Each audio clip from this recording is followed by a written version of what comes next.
How you doing, comic fam? Good to see you here today. You know what? I'll be straight with you. I'm a little under the weather. I'm dealing with some of this, and I also have a long box injury. What does that mean?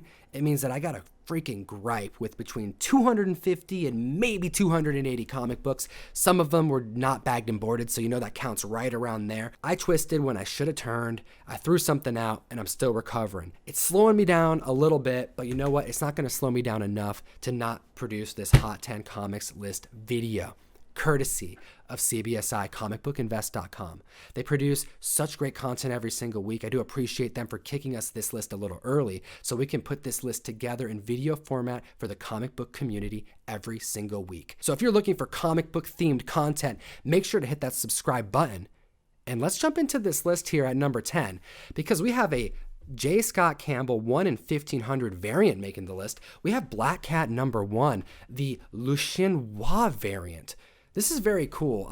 This is an homage to a very famous nightclub, actually considered to be the first cabaret to ever exist, where a group of patrons would sit around a table, party, rejoice, drink alcoholic beverages while being entertained by a variety show on stage. This comic book is either signed or unsigned, and if you get the signed copy, well, J. Scott Campbell has decided to keep that kind of color scheme consistent, especially with his own signature. Now, CBSI put on the list here that the raw as well as the signed copies are going for between $75 and $100 strong. Whether individuals are going to want that signed copy over a raw copy, it's still a little early to tell. I'm thinking the signature is the one to grab because it just looks great, and what a cool backstory to a very attractive cover. Coming back at the list here at number 9, we have Hulk issue number 418. This is the first appearance of Talos. Now, we saw this book creep up when we got confirmation that this was a character we were going to see in Captain Marvel. I enjoyed the movie. A lot of critics didn't. And a lot of the books that were being speculated on, they didn't perform very well after the movie. This book in particular actually dropped back down to under $10 when it was seeing a peak right around that $15 mark. After Spider-Man Far From Home, this book is seeing spikes again, and we're seeing it creep back up to $15. Now, this is because this character has more to do in the MCU. We know that. I want to throw this out there. We can't judge the strength of an investment of a comic book based off of one movie. It's about that character's long-term growth in the MCU. And in this particular case, this character is already being seen again in the MCU, so it's causing that spike to go right back up. Now, aside from this being a cool minor key that you can find in dollar bins, and that is seeing some fluctuation to make it a little bit more affordable, the very first page of this book, you got Hulk standing in a room with the Jim Morrison poster on the wall. I mean, that's actually why I thought this book was dope when I first read it years ago. All right, coming at the list here at number 8, we have another grocery store variant coming on the list. We have Black Cat number 1, the Todd Newick Walmart variant. Yes, we have another Walmart variant going for $20. Now, this is a 3-pack of comics. It has the one exclusive in there. It's difficult to get these in really high grade because they're shrink wrapped in this plastic that almost always causes bends in the corners, especially for this one because it's sitting on top of the pile of 3. And I gotta know from the comic fan what you think about this continually happening, because at first seeing that a Target exclusive, the Walmart exclusive, a 3-pack exclusive, seeing these things spike in the community at first, it seemed a little weird. But then now I'm looking back, reflecting a little bit, and I'm thinking about what has made these books spike. And it hasn't just been because of grade and availability. It's been because of panels inside. It's been because there are sincere variants that are being made, different types of a comic book people want that were only made for these particular chains of grocery stores. And then to top it off, they're actually kind of cool. At this point, I have mixed feelings, and I want to know what the community thinks about this. There's actually this collector aspect that's bringing these to the focus of collectors, and I want to hear your thoughts on where you see these going. They keep creeping up on the list, and we got another one today. All right, number 7 on the list, we have Ultimate Fantastic Four, issue number 21, the first appearance of Marvel's Zombies. This is a book that was going for under $10 for a really long time, and after recent news that Marvel is bringing back this title, it has given it renewed interest, seeing spikes up to $15 strong. This isn't a backup story in this book either. This is actually part of the Ultimate Fantastic Four story. It's a 3-part issue series where Reed Richards goes to a different reality, different dimension to meet a different version of himself, to find not just a different version, but a whole different version of all the Fantastic Four members.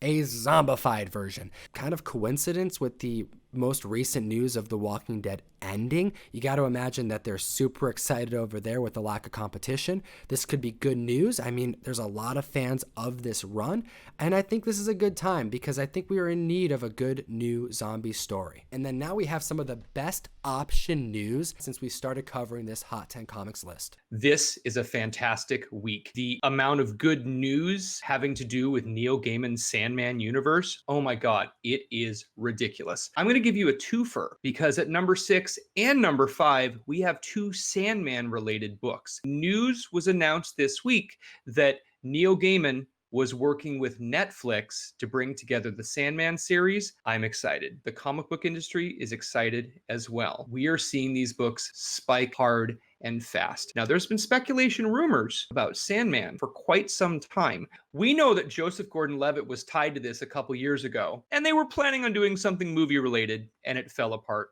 We don't really know all of the reasons behind it. Neil himself even came out this week and said that the first season, 11 episodes, was going to be Preludes and Nocturnes, which is normally an 8-issue series. Speaking of 8 issues, coming in at number 6, we have Sandman number 8. This book is going up drastically, and it's because we get to see the first appearance of Dream's sister, Death. Not to be horrifically morbid, Death is actually a very light-hearted character. Death adds a welcome amount of levity, sincerity, and a good amount of grounding to this series. Sandman number 8 is the first appearance of Death. Now, we know that there is a super scarce version of this, but the regular one has spiked recently. 9.8s have moved from 400 to 500 in the last week, and 9.6 is moving from 100 to 200. It's interesting that you get a main character's sister that is bringing about such welcome change. Issue number 1 is coming in at number 5 this week, which is the first appearance of Dream, or Morpheus, or the Sandman. For those of you unfamiliar with this story, it is fantasy and starts out kind of horror related. If you read the first few issues of Preludes and Nocturnes,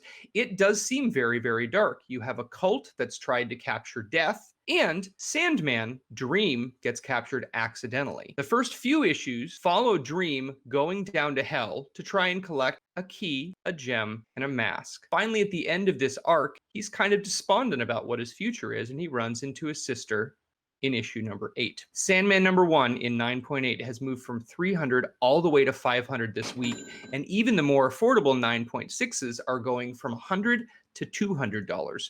Raw, this book has been spiking for quite some time and is tough to find. It's a very condition-sensitive book. Interesting side note, the first few issues were not actually released on Vertigo. It wasn't until issue number 8 that they were taken over by the Vertigo title. Thanks for that, Russ. I am super stoked about this recent option news, and I am also really excited to be reporting about number 4 on the list. Again this week, Marvel Comics presents issue number 6. Last week, this book hit number 1 on the Hot 10 list and was the hottest comic book of the week. And right now I'm here to report that this book has doubled in price since then, hitting a staggering $60 strong.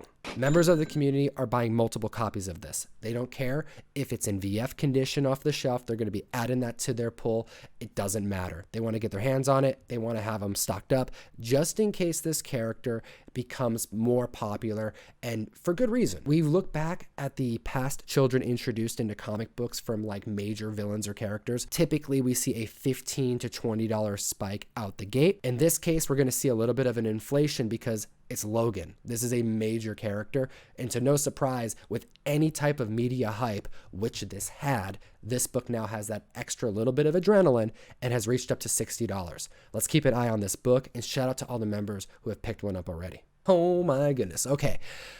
Number 3 on the list here, we have Zombie Tramp 61, the David Harrigan Stan Lee tribute variant. Is there really much that needs to be said about this? Other than Zombie Tramp is a very respected independent title that's variants routinely outsell its competition. It surprises the market, and it surprises the most tenure of retailers in the community. This particular book is exceeding $50 already. And aside from it being an interesting take for a Stan Lee tribute, it's Zombie Tramp, and I am so ready to report that number 2 on the list this week is TMNT, and it's not OG TMNT. What is going on? It's not a variant, and it's not an OG book. We have TMNT issue number 95, featuring the first new female turtle. Now, this new character actually was featured in issue number 51. This is ongoing, and this is brand new, just released this past Wednesday. And this book has already seen spikes up to $30. The 1 in 10 retailer incentive edition is already seeing spikes to $100. This makes sense. When was the last time we've been talking about TMNT? I don't think I've ever mentioned anything post 1989 coming on the list here. And I think it's because members of the community are hungry for TMNT collectibles. Now, this is an interesting twist: in need of a blood transfusion, who gets one from one of our turtles, thus turning into the first female Teenage Mutant Ninja Turtle. We definitely got to keep an eye on this book because there just aren't a whole lot of keys in general in the TMNT run. So the very few that actually shine are the ones that are going to be most wanted by collectors, thus driving that price clear up. And then now we're at the list at number 1. Hit that subscribe button if you're new to the channel. We definitely make a lot of content for the comic book community, and we don't want you to miss out on any of our videos. Comic fam, for our current subscribers, I need you right now to hit that like button. We hit almost 1,000 likes last week, and I am super stoked to see if we can get anywhere close to that this week. Number 1 on the list, we have The Walking Dead issue number 193, the final issue, coming out of nowhere. Robert Kirkman tricking the comic book community by ending The Walking Dead unbeknownst to anybody. I really enjoy the fact that regardless of if there were leaks, regardless of if we knew something was coming, regardless if we had tweets from Robert Kirkman saying, hey, look out for spoilers, it didn't matter. What I'm excited for is that it took Diamond shipping comics, getting them to a comic book shop, having comic book shop owners open it up to get that information out. We found out how Walking Dead ended this week, and we found it out in comic books on Wednesday because Robert Kirkman decided to release it and surprise everybody. Now, most people found out on Wednesday. We actually found out on Tuesday when our Diamond shipment came in, and Russ and I hit the mic immediately and made a video going over the ramifications of this book ending, how it ends, what happens to the walkers. Everything's spoiled.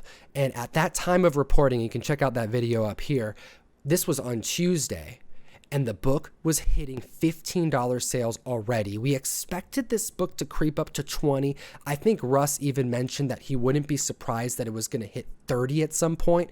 But I'm sitting here today and we're seeing $40 prices for Walking Dead issue number 193. Now, returns were offered on this book at pre-order, so comic book store owners stocked up on this comic. Wouldn't be surprised to see some really, really high print counts. I don't think scarcity is the reason why this book has been driven up so much. I think that it has more to do with the fact that this is a saga that is loved by so many people, that has been read by so many people, and it ended. And those who weren't current, those who maybe didn't care for the show, regardless of if you weren't up on The Walking Dead, the fact that the comic book ended hit a lot of people, and it drove them to their local LCS to pick up this book more than it has in the last couple years. And it's reflecting in the prices. We're actually giving away a copy of Walking Dead 193 today, as well as in our Tuesday video coverage. So make sure to comment on both videos. Let us know what you think about The Walking Dead ending. Did you find a copy this week? Let me know in the comment section what you did find. Did you go to your LCS? We like hearing from you. Thank you so much to CBSI comicbookinvest.com for providing us such great content every single week and keeping the comic book community updated on a regular basis. Ooh, and the winner of last week's giveaway, we have an issue of Kanto going out to SoCal X. Thanks for commenting on our video, for hitting the like button, and subscribing. Thank you so much for watching the video today, comic fam, and good luck on the hunt this week. As always, geek responsibly. Enough said. Thanks so much, comic fam, for watching this video. I appreciate your time, and I appreciate all of your support.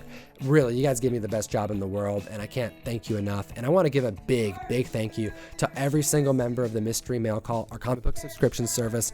Every single one of you directly help fund this project of mine, making comic book content for the best community on the internet. So, sincerely, thank you so much. Have a great weekend, and I'll see you soon.